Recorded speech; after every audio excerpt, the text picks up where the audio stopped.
You know, speaking of relationships, Alyssa Thomas, during the playoffs, she spoke out and condemned racism. Jonquel Jones seems to believe that Alyssa Thomas was involved in one of the biggest falsehoods of the WNBA season, and she has the documentation to support her claims, which include calling out Clark's fan base and conducting uncalled body checks.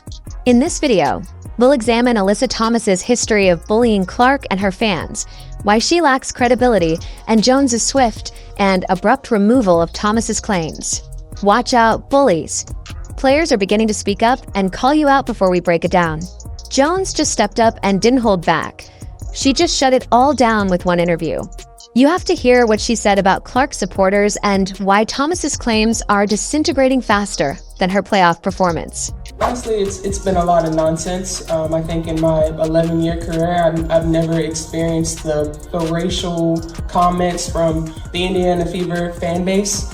We had her face on a serious matter that happened in this world, and it's unacceptable, honestly. You know what, now that she's back at it, Alyssa Thomas is targeting Caitlyn Clark's supporters.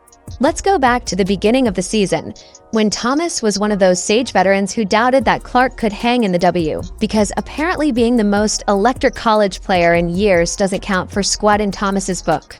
Recall this Alyssa Thomas tweet that questioned Caitlyn's skills, which even Cheryl Swoops liked. But wait, it gets better. Fast forward to August 28th, when Thomas decides to turn a basketball game into a WWE match.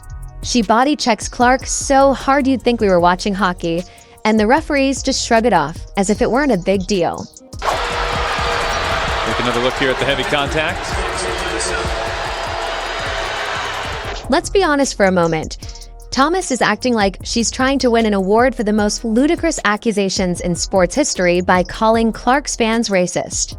This is becoming more absurd than a soap opera plot. Thomas has a very obvious history of bullying, and it goes beyond basketball. She has stopped questioning Clark's abilities, started physically abusing her, and is now targeting her admirers. What comes next, Alyssa? A little bit of a shoulder there. Not a little bit, a lot of a shoulder there for Alyssa Thomas. Yeah, they're not going to look at this. That's got they might.